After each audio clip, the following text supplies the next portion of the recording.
Le blocage de la mairie de Macouria par les agriculteurs. Depuis ce matin, ils menaçaient de déverser 10 000 litres de purin sur la façade de l'hôtel de ville. Les agriculteurs réclament la cession gratuite des terrains agricoles à suivre dans ce journal. Un budget des Outre-mer en trompe-l'œil voté ce matin à l'Assemblée nationale. La ministre annonce une augmentation de 4% pour 2018. Les députés ultramarins contestent notamment la diminution de 10% de l'enveloppe de l'Agence de l'Outre-mer pour la mobilité. Enfin, 1 euro investi au CNES rapporte 23 centimes aux sous-traitants guyanais. C'est l'un des chiffres publiés aujourd'hui dans l'étude réalisée par l'INSEE. C'est la 8e enquête du genre depuis le début du spatial en Guyane. Madame, Monsieur, bonsoir. Bienvenue dans cette tranche d'informations locales et régionales. Sachez que vous pouvez également nous suivre sur Facebook. À la une ce soir, le blocage de la mairie de Macouria par les agriculteurs depuis ce matin. Ils menacent de déverser 10 000 litres de purin sur la façade de l'hôtel de ville. Les agriculteurs réclament la cession gratuite des terrains agricoles. La mairie de Macouria avait obtenu ces terrains du CNES en 1996 pour la modique somme de 50 francs. Les détails dans ce reportage de Gaël Wassim. Il est aux environs de 6 heures ce matin quand la Fédération départementale des syndicats d'exploitants agricoles se sont mobilisés devant la mairie de Macouria. Ils réclameraient le respect du protocole d'accord signé en avril dernier lors des mouvements sociaux, soit la cession des terres agricoles auxquelles de nombreux agriculteurs sont installés depuis un certain nombre d'années. Ça fait 37 ans que je suis sur un terrain. 37 ans qu'on a mis ce terrain en valeur. 37 ans qu'on a valorisé le quartier, puisque Matiti n'existait pas réellement. On a dû faire pas mal de choses pour valoriser le terrain. Il n'y avait pas de route, il n'y avait pas d'électricité, il n'y avait pas d'eau. On s'est battu bec et ongle pour valoriser ce terrain. Aujourd'hui, on est là parce que malheureusement en Guyane, pour avoir quelque chose, il faut utiliser la force. Ça devrait être une honte pour la mairie que des agriculteurs se massent devant la mairie pour réclamer leurs droits, leurs dus. On ne vient pas quémander. On ne vient pas supplier. Nous avons bossé, nous avons déjà payé pour ça. Le maire reste disponible à toute discussion, mais avoue quand même son étonnement quant à cette mobilisation. Je pensais comprendre. C'est pour ça d'ailleurs que j'ai quitté mon travail, que je suis monté pour les recevoir, mais apparemment, maintenant ils ne veulent plus discuter. Donc je me pose des questions véritablement sur l'objet final donc, de leur demande. Puisqu'il se trouve effectivement, pour certains, sur le territoire donc, de la commune. Nous avons eu déjà une réunion en préfecture pendant les événements sur la méthodologie. Aujourd'hui, ils sont là, ils ne veulent pas discuter, donc je me pose la question. Et ces terrains ont été rétrocédés à la mairie selon un protocole bien déterminé qui est écrit, que tout le monde a, et la mairie respecte ce protocole.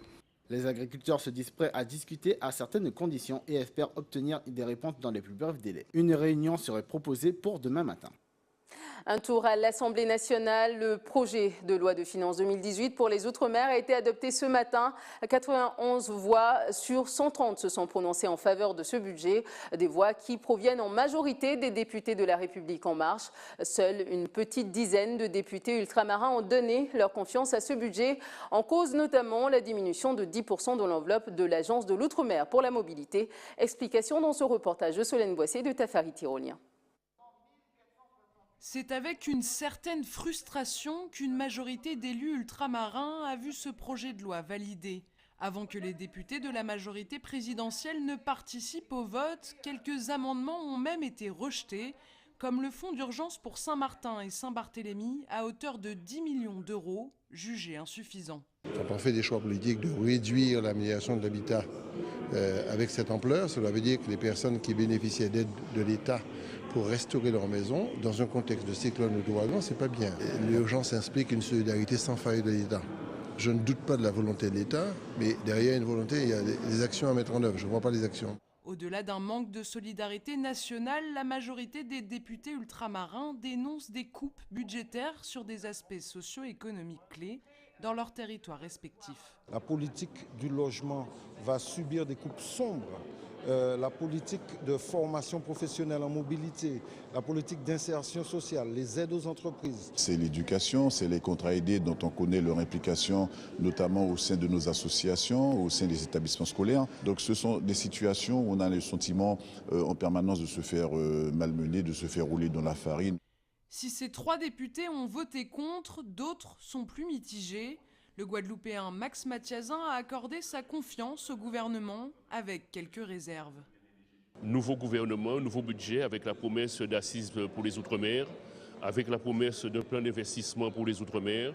Je crois qu'il faut laisser la place au travail, à la réflexion, mais nous sommes très vigilants et nous attendons que les propositions du gouvernement soient réellement appliquées sur place. Sur les 10 députés antillais-guyanais, seuls 3 se sont prononcés en faveur de la proposition de budget.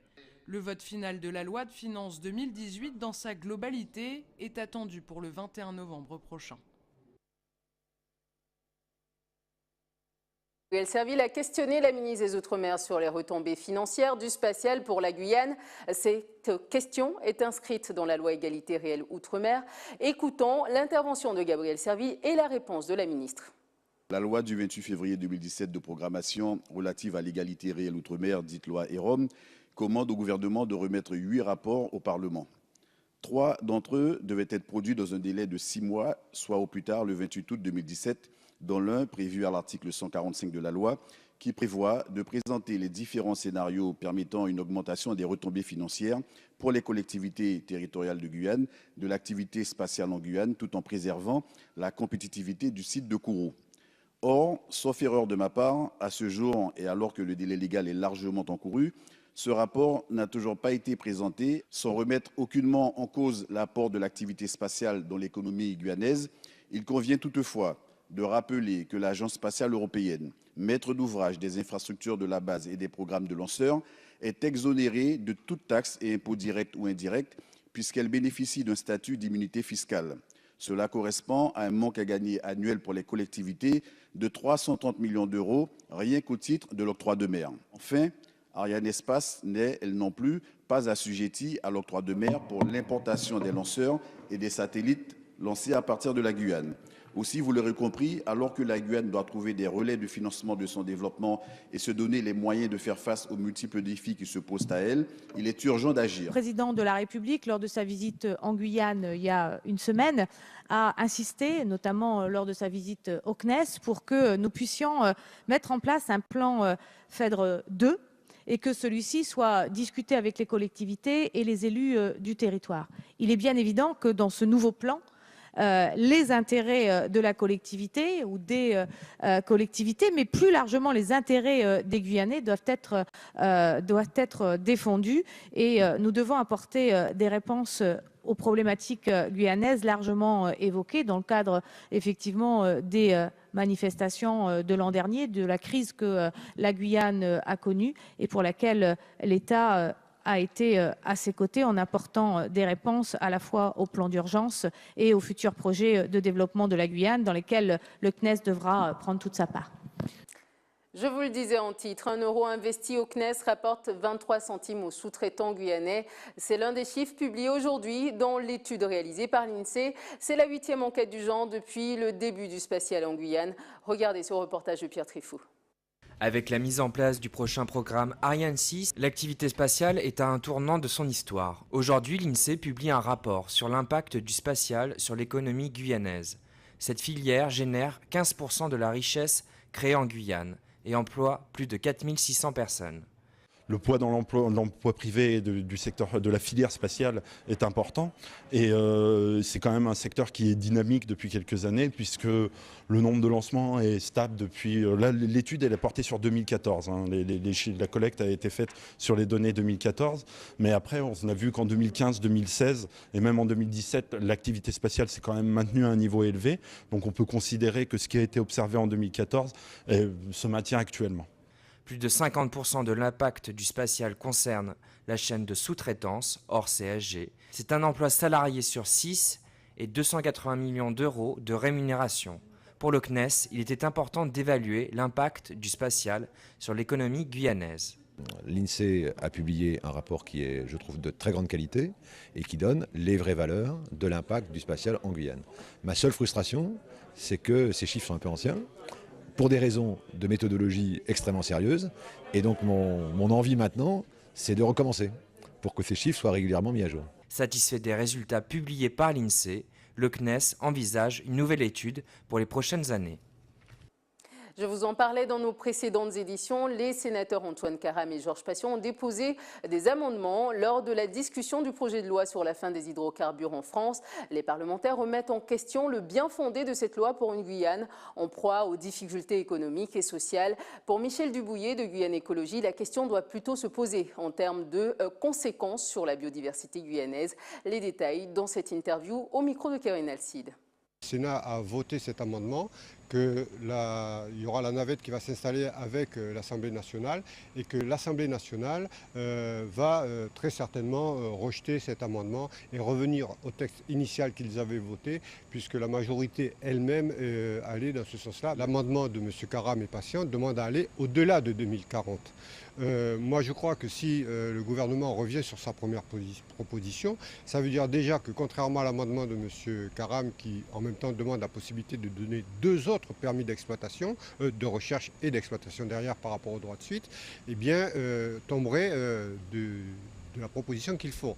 Et on reviendrait à la proposition initiale jusqu'en 2040, au terme desquels il n'y aura plus de possibilité de faire de la prospection en pétrole offshore, comme le prévoit la loi énergétique qu'a proposé M. Nicolas Hulot. Nous sommes opposés au pétrole offshore d'une façon générale et globale par rapport aux conséquences qu'il peut y avoir en cas de marée noire qui peut subvenir. On en a déjà parlé au début de cette expédition. Il faut rappeler quand même que les pétroliers vont couvrir l'ensemble de la zone exclusive de pêche guyanaise en laissant une bordure de 20 km de large à peu près sur la longueur de la côte guyanaise et à l'intérieur de laquelle les pêcheurs seront confinés. Aujourd'hui, la pêche en Guyane, c'est 3000 emplois, c'est le 2e pourvoyeur d'emplois. Pourquoi ne structurons-nous pas un peu mieux cette filière de manière à lui permettre d'aller plus loin dans sa démarche, que ce soit au niveau de la prise de la ressource, que ce soit au niveau de sa gestion, de sa transformation, du SAV et des métiers dérivants qui seraient induits de cette activité. Retour à l'Assemblée nationale, une ancienne collaboratrice parlementaire de Jean-Philippe Nilor, épinglée par le Canard enchaîné. L'hebdomadaire satirique révèle dans son édition d'hier que la Martiniquaise Marjolaine Millom-Noiran a facturé via sa société de conseil des prestations de lobbying allant du dépôt au soutien d'amendements en passant par l'organisation de rencontres entre milieux politiques et économiques. Les précisions dans ce reportage de Solène Boissé.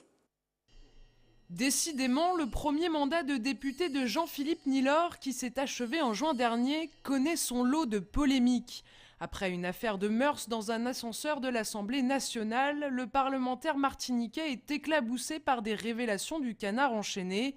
Son ancienne assistante aurait facturé des dépôts d'amendements via son cabinet de conseil. L'indépendantiste assure n'avoir pas eu connaissance de tels agissements. La première chose que je souhaite dire, c'est que sur 5 ans, dans l'ancienne législature, cette collaboratrice a travaillé avec moi pendant 5 mois. La deuxième chose, c'est que je n'ai jamais été au courant d'activités annexes, ni de cette collaboratrice, ni des autres collaborateurs que j'ai pu avoir durant ces 5 ans. Marjolaine Millom-Noiran, c'est cette francicaine à gauche qui s'est engagée en faveur d'Emmanuel Macron lors de la campagne présidentielle.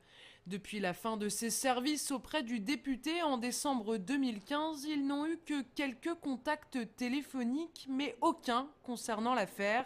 Le député appelle à la prudence. Trop souvent, on se contente d'allégations et puis on condamne les gens de manière trop hâtive. Il y a eu trop d'injustice à ce niveau-là et moi-même, je l'ai vécu dans ma chair. Des allégations, des accusations sans preuve. Si les choses sont avérées, si on me porte les preuves de ça, ça veut dire que la justice va suivre son cours. Contacté, Marjolaine Millom-Noiran n'a pas souhaité répondre à nos questions. Quant à Jean-Philippe Nilor, il est persuadé qu'à travers ces polémiques, on cherche à le nuire. Du nouveau dans la télécommunication en Guyane, Sosh, la marque low cost d'Orange, a été lancée aujourd'hui dans les Antilles-Guyane. C'était ce matin au skatepark de Montabo, reportage de Chrysler Phillips. Sans engagement et avec un prix d'appel défiant toute concurrence, Sosh a donné le ton lors de son lancement qui s'est fait simultanément en Martinique, en Guadeloupe et en Guyane. C'est une offre qui est 100% digitale, donc une relation client digitale. C'est aussi en fait une offre qui est participative. En gros, elle s'adresse en fait aux clients, enfin aux personnes qui sont à l'aise avec Internet, qui ont l'habitude en fait d'aller sur les réseaux sociaux, sur le web, et qui sont à la recherche justement d'une relation qui soit digitale.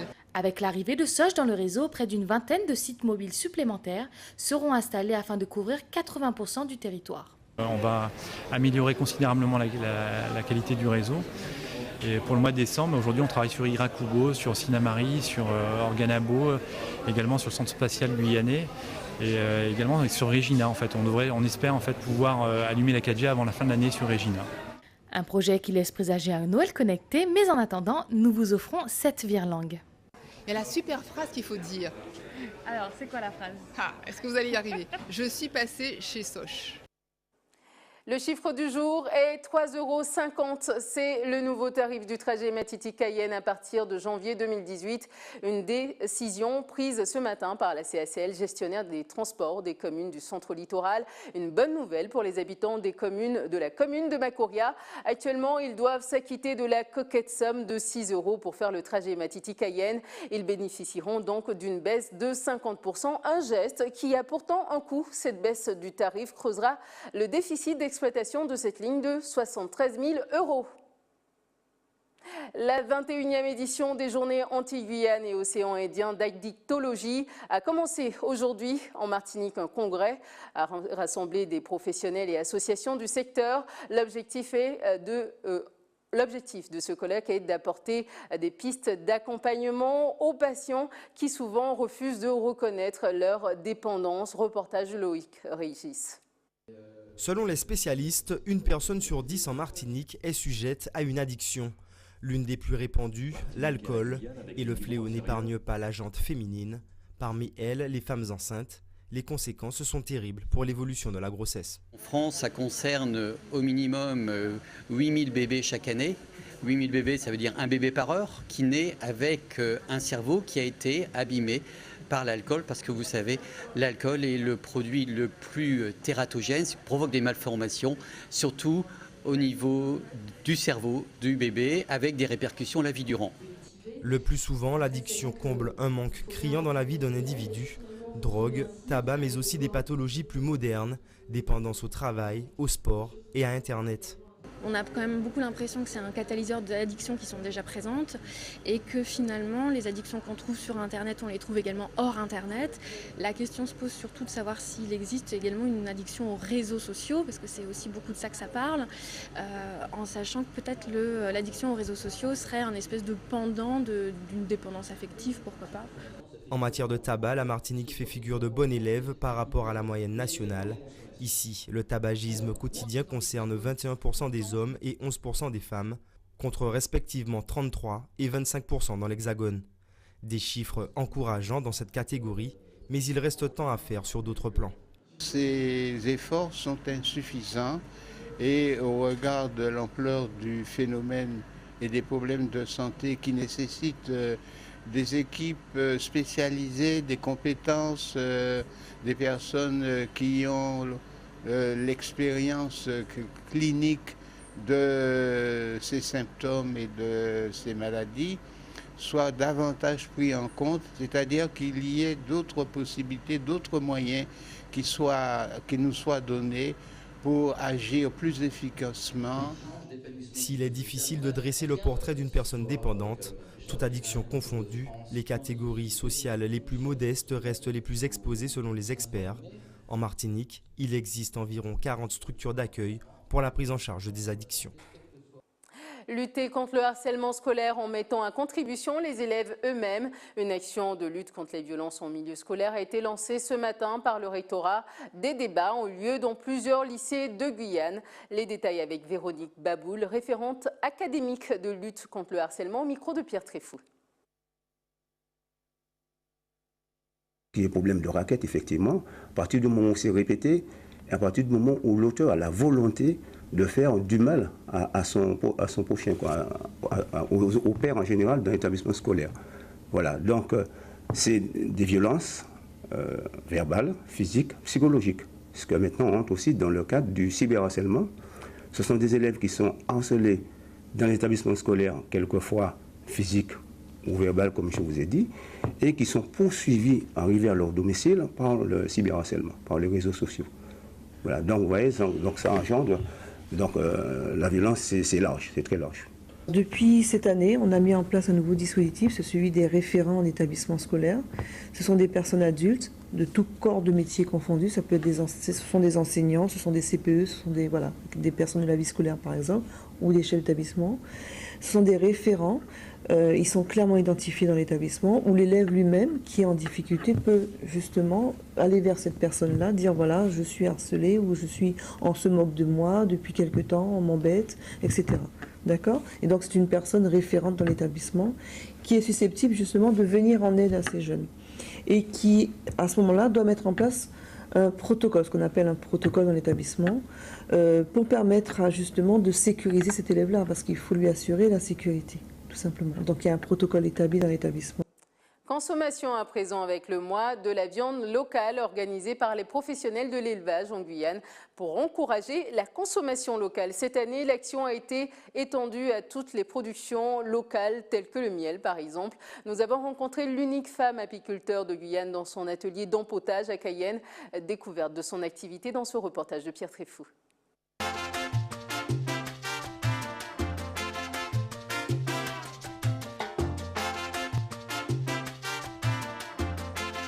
L'abeille, on en a besoin.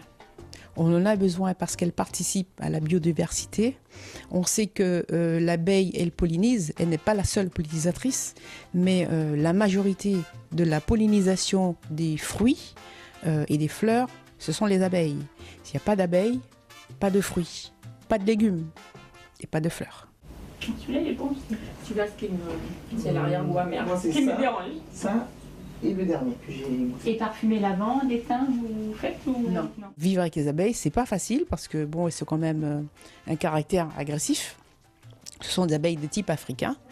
Mais voilà, ça a été un choix et j'apprécie. Donc surtout, elles nous donnent vraiment des choses excellentes.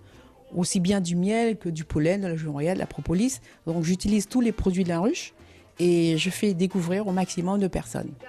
Mais on sait très bien qu'il est de plus en plus utilisé au niveau de la médecine, sur le plan chirurgical, tant pour cicatriser que pour aseptiser une plaie.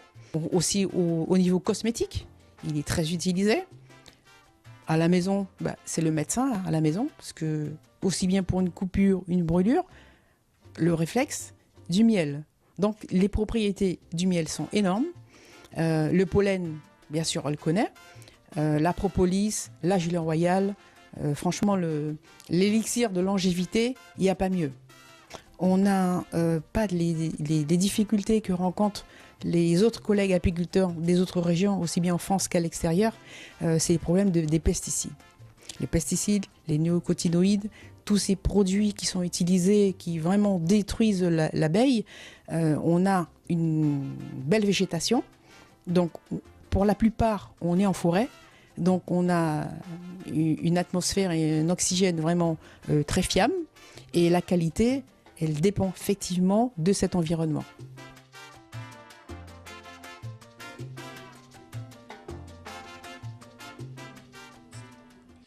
Pour clore ce journal, comme tous les jeudis, la dernière sortie au cinéma avec The Foreigner, l'étranger, en français, un film de Martin Campbell où l'on retrouve l'acteur chinois Jackie Chan avec un comeback captivant. C'est l'histoire d'un modeste propriétaire de restaurant de Chinatown qui tente de retrouver les terroristes irlandais responsables de la mort de sa fille.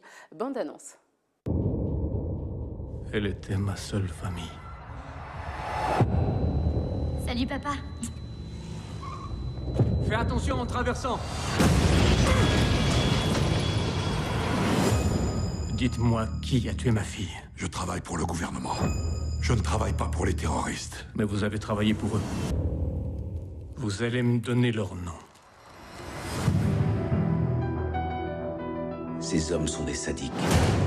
Ils sont fiers de leurs crimes. Si vous essayez d'entrer en contact avec eux, ça se terminera très mal. C'est bien compris? Oui.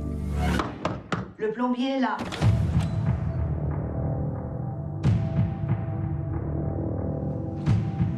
Ouvrez votre sac.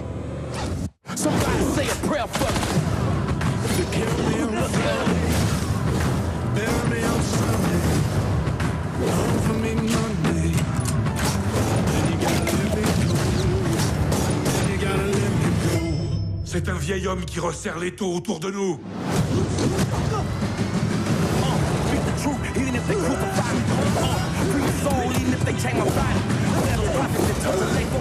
Vous ne savez pas à qui vous vous attaquez.